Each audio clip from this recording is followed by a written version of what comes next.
Bonjour à tous et bienvenue sur Park Trips. Aujourd'hui, nous sommes à Disneyland Paris. On va aller découvrir les décorations d'Halloween et je suis en compagnie de Cindy, de Clément et de Guillaume.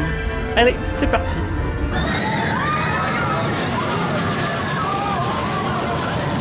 Alors c'est parti, on vient de rentrer dans le parc, dans les Extra Magic Hours. Il n'y a pas grand monde pour l'instant, en tout cas il n'y a aucune file.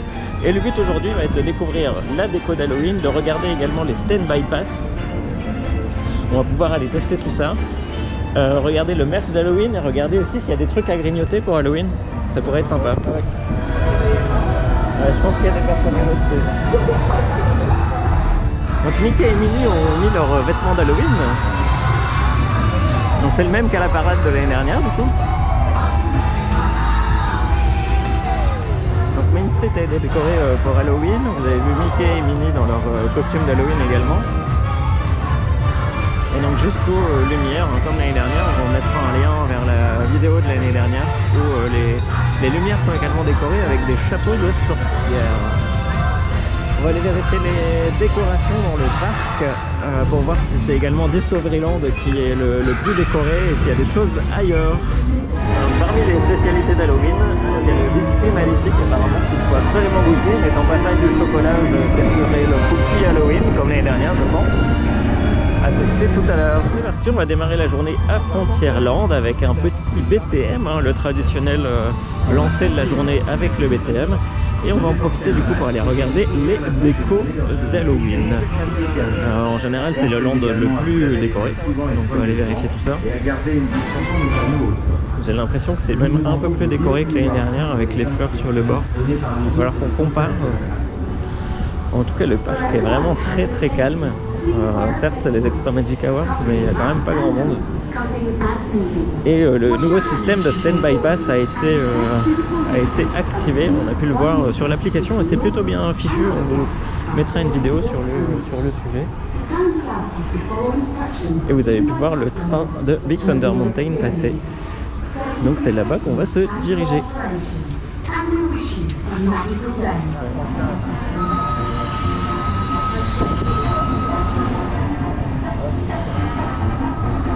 Donc il y a toujours l'espace un peu fête des morts, c'est toujours aussi sympa, toujours aussi coloré, aussi joli.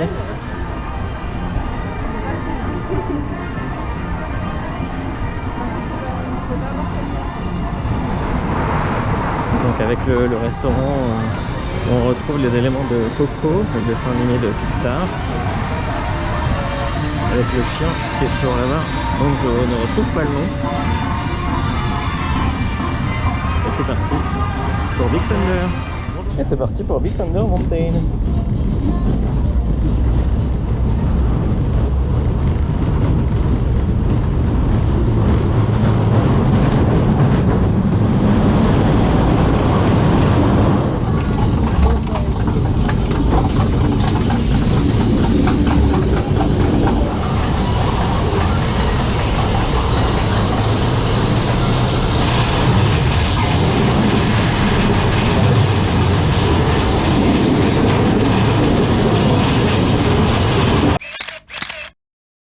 Donc on ressort de Big Thunder Mountain pour se mettre en jambes, c'était vraiment bien. En plus tous les effets fonctionnaient, on a eu le droit aux effets de vapeur dans la deuxième montée, ainsi que l'explosion, c'était vraiment sympa.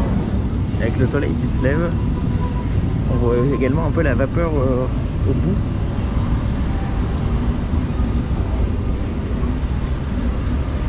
Il n'y avait vraiment pas grand monde quoi, c'était un haut con.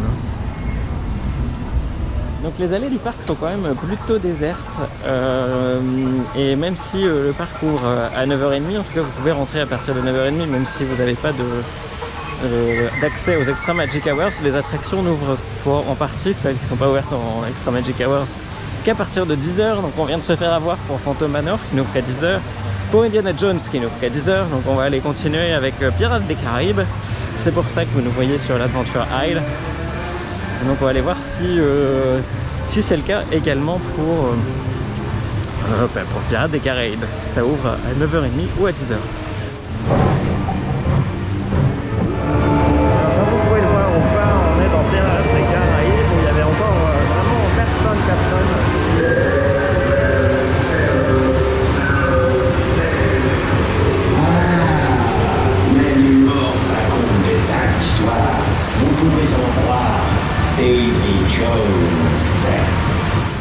Donc après avoir fait Pirates des Caraïbes, on est passé dans Fantasyland où il y a des travaux en ce moment sur Peter Pan et là on passe à côté de la scène où l'année dernière il y avait Ursula, mais ça manque d'horaire, c'est un peu au petit bonheur la chance pour pouvoir voir des méchants dans le parc Disneyland, quoi. C'est un peu dommage parce que c'est plutôt joli et l'écran est plutôt bien fait.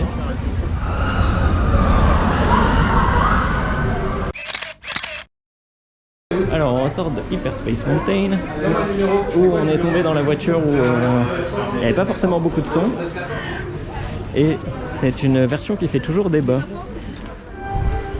Et on continue dans l'univers Star Wars avec Star Tours. Donc toujours pareil, il n'y a vraiment pas grand monde que 5 minutes et c'est un peu le cas partout.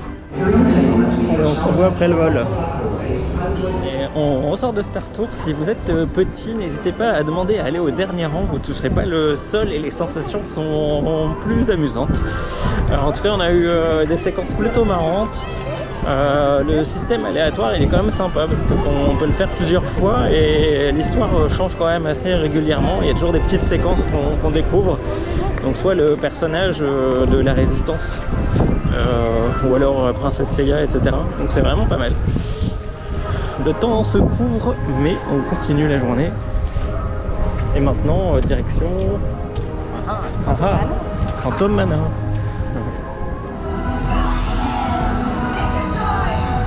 Donc on arrivait vraiment au bon moment pour pouvoir profiter.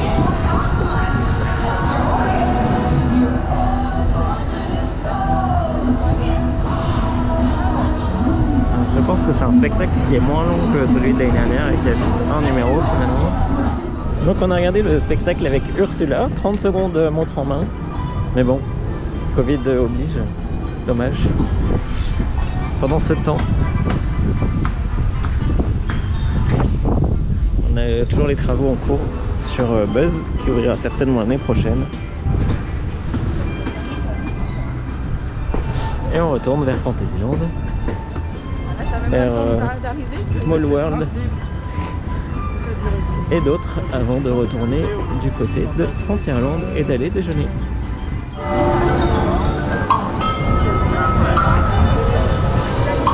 Vous voulez faire des selfies avec les personnages, là-bas il y a Winnie, il est un peu tout seul. Et ici il y a Tweedledee et Tweedledum. Donc les personnages sont sortis quand même, c'est plutôt pas mal, même si il n'est pas possible d'aller trop proche d'eux. Ça reste plutôt bienvenu. Et en plus il n'y a pas trop de fil pour aller faire des photos avec eux, donc ça c'est plutôt cool. Quand ça commence à bruiner, c'est pas forcément hyper agréable, mais on va continuer avec des attractions d'intérieur. Donc dans Fantasyland, histoire de se mettre à l'abri, on s'est dit qu'on allait faire les classiques. Donc parmi les décos d'Halloween, les fameuses ronces de Maléfique, qui n'est pas présente pour le moment.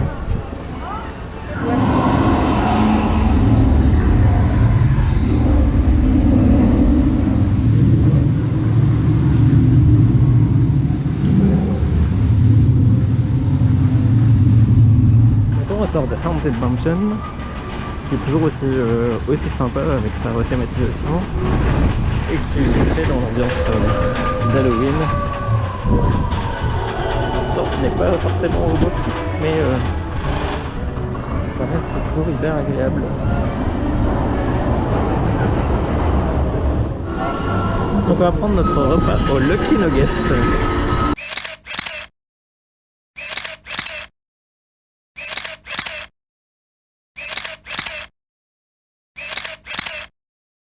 Après le repas au Lucky Nuggets, on en profite pour aller de l'autre côté au studio pour aller vérifier les temps d'attente là-bas et également essayer l'application. On se retrouve du coup dans la prochaine vidéo au studio et on se retrouve dans quelques minutes, mais plutôt sur la fin de journée sur le parc Disneyland.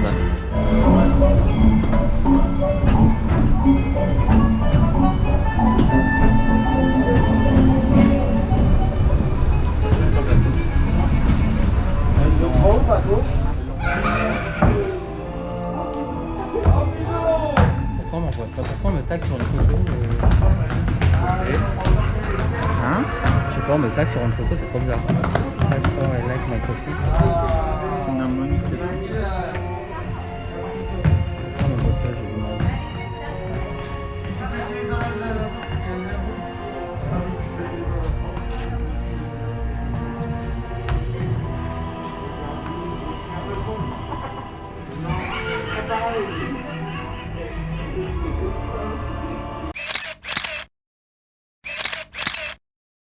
Donc on est de retour dans Fantasyland.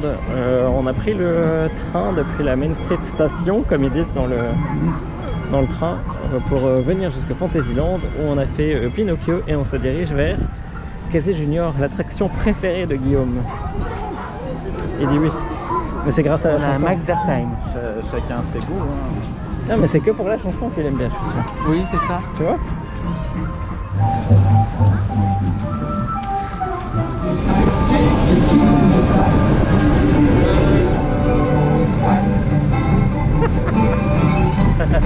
Et on a la Corée en plus. On continue le tour des classiques avec Dumbo. Alors attention au décollage.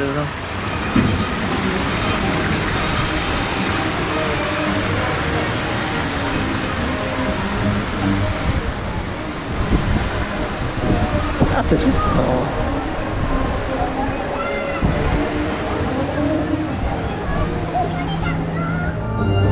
On continue dans la classique avec le carrousel de Lancelot. Et les princesses.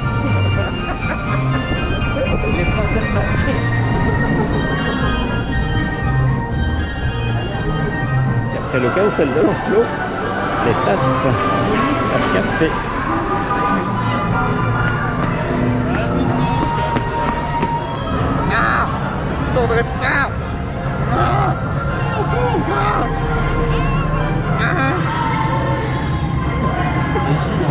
J'arrive.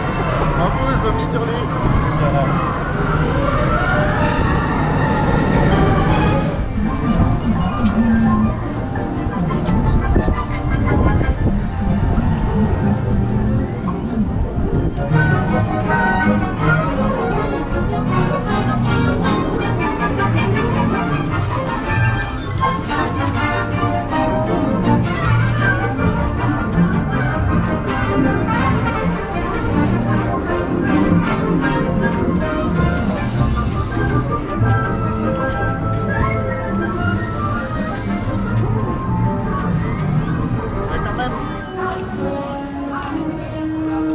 Le challenge est de faire toutes les attractions de Fantasyland dans la journée.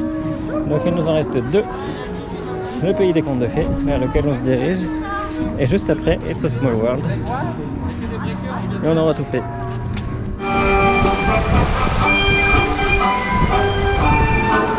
Et pour finir, les classiques de Fantasyland.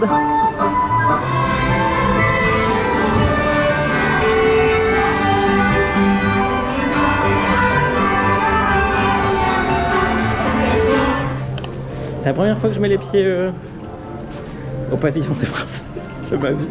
Julien a envie d'aller sur le trône. Attends, il y a de l'attente en plus. Oh non, même pas. C'est pour s'asseoir. J'ai jamais passé par là. C'est tous les châteaux. Oh, c'est joli. Regard noble sur demain, remis au plus grand des destins. Ah bah, c'était quand vraiment il y a bien. 1 heure d'attente, ils attendent tous. Ouais. Alors après le tour des attractions de Fantasyland, on s'est dit, mais est-ce qu'on ferait pas le tour des attractions de Discoveryland? Donc il nous en reste 4 à faire. Et on commence par Orbitron, juste après une belle petite pluie. Et du coup il n'y a personne, c'est pas mal non plus. Le fameux pavillon des princesses, l'arnaque. Ah ouais, les petits travaux de Buzz.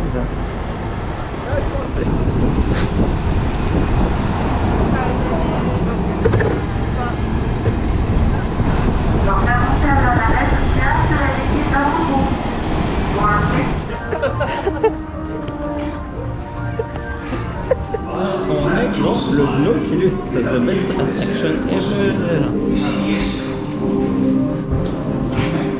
C'est bien parce qu'on a un défi à faire. On se prépare à voir la bête. Capitaine, un monstre gigantesque par tribord devant. Ah ouais? Il a l'air d'avoir peur. What's he doing?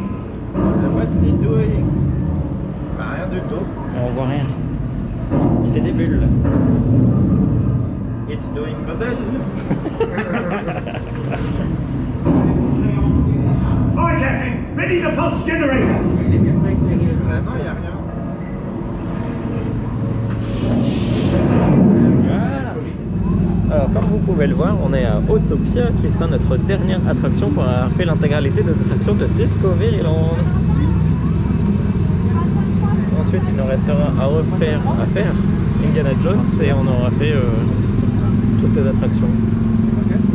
Presque. Indiana Jones, Passage enchanté d'Aladin et la cabane de Robinson. Voilà, et on aura tout fait. Et c'est parti pour Autopia.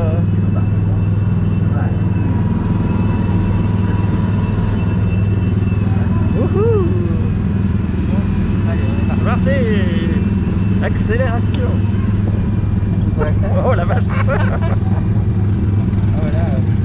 Vas-y, on l'a doublé! Ouais!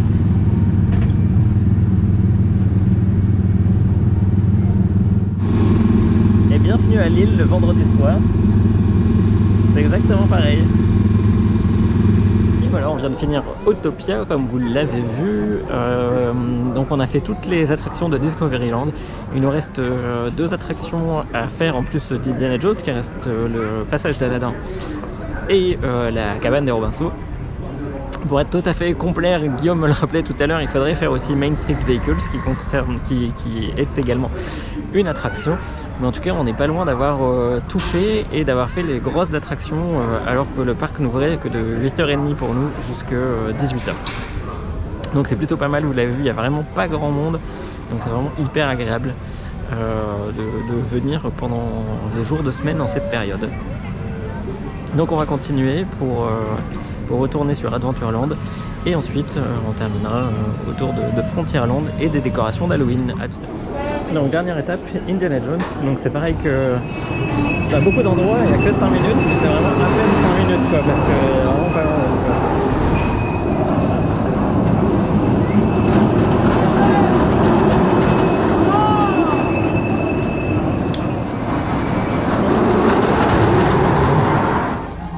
Après Indiana Jones, retour à Frontierland. Indiana Jones que j'ai pas apprécié du tout, que j'ai pas aimé pour tout ce qu'on a pu faire cet été. Et à Frontierland avec la fête des morts, et il y a notamment un point photo avec Mickey.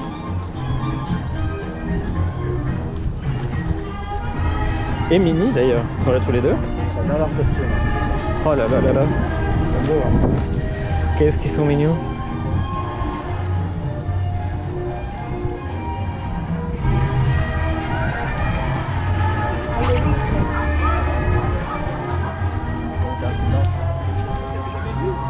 Je l'avais jamais vu en...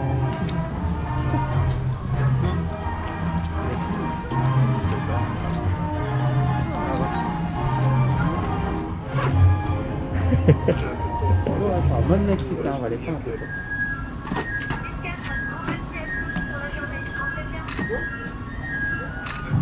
Voilà.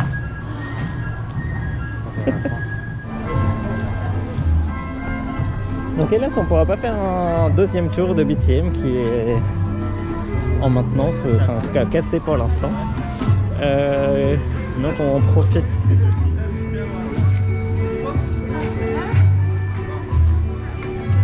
On profite de la décoration fête des morts / coco. Día de los Muertos. ¿Qué? El Día de los Muertos. Avec l'accent et tout.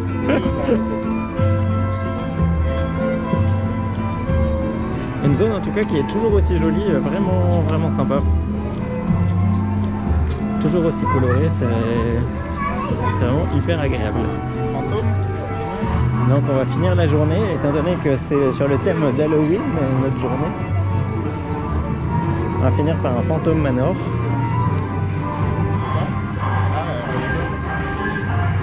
Donc on retrouve les décorations de l'année dernière hein, finalement qui ont été réutilisées. J'ai même l'impression qu'il y en a un peu moins que l'année dernière, sauf les fleurs. Donc j'ai pas de fleurs et feuilles, donc j'ai pas beaucoup de souvenirs.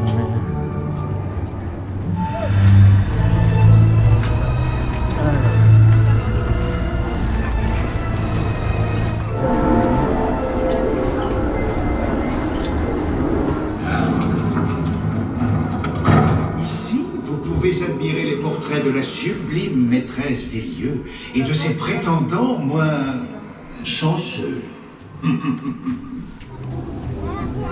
Il est 17h44. BTM n'est toujours pas reparti. Non, c'est cuit pour le deuxième tour de BTM, mais je pense que on en a quand même bien profité.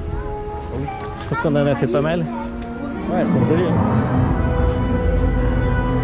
On va aller voir les produits Halloween que propose Disneyland Paris. C'est chaud ici. Moi je suis. Oh, il fait bien beau.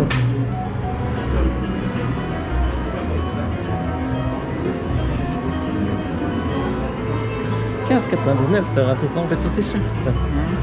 Mais c'est dommage. Il y a, Ah si, il y en a des adultes. bah ouais, je crois qu'il est sur le bas. Non, je ne crois pas. Et celui-là, il est féminin. 22,99.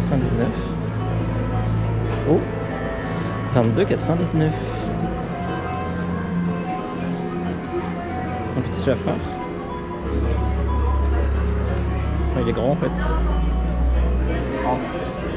Ah, 29,80. Et Ursula est toujours aussi moche. Et elle est à 30 €. Ah, il est bien le Stitch. C'est bien, ouais. Scared. On part ça, va.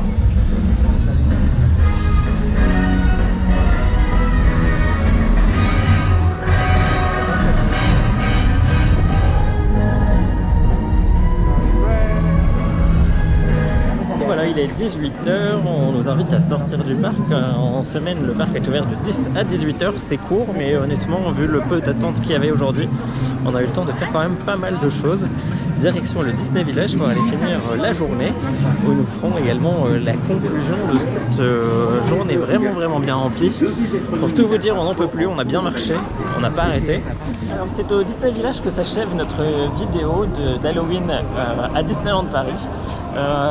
Pour ma part, je suis un peu déçu de ce qui se passe, mais après il y a le coronavirus qui passe par là. Néanmoins, on n'a rien vu de spécial, notamment au niveau des chars. On a raté Maléfique, on a quand même vu Ursula, donc ça au moins c'est bien. Mais voilà, c'est un petit bémol, c'est pas aussi fantasque que ça pouvait être l'année dernière par exemple. En tout cas, on a passé une excellente journée, parce qu'il n'y avait pas beaucoup d'attentes. De ton côté, Clément, qu'est-ce que tu retiens de cette journée? L'avantage, c'est qu'en semaine, en période de vacances scolaires, le parc est très calme, donc c'est vrai qu'on profite pleinement des boutiques, des attractions. On a pu tout faire en une journée niveau attraction. La déco d'Halloween est concentrée sur Main Street et Frontierland. Après, dans les studios, il y a rien. Le grand écran face à la Hollywood Tower Hotel. Voilà, le village est pas mal. Ouais, le Disney Village est un peu décoré. Mais voilà, sinon, ça reste oui, on n'a vu aucun char. Nous on était là déjà hier, on n'en a vu aucun non plus. Maléfique, on l'a vu de loin sur Dumbo. Et on a vu Ursula aujourd'hui uniquement. Voilà. De ton côté, Guillaume? Ben, vous avez tout résumé. Hein. L'ambiance elle est triste. Hein. En même temps, on est dans le cadre de Halloween. Voilà, on a passé une bonne journée, peu de monde sur le parc. On a bien profité malgré tout. Exactement, on a passé quand même une excellente journée, il faut le dire. Comme on disait, on a fait toutes les attractions de Disneyland Park, plus dans l'autre vidéo, vous verrez les attractions principales des studios. N'hésitez pas à liker et à commenter cette vidéo avec les attractions que vous préférez ici à Disneyland Paris. Et n'hésitez pas non plus à vous abonner et à cliquer sur la petite cloche pour pouvoir être mis au courant des prochaines vidéos. A bientôt sur Parc Trips. À bientôt. Bisous.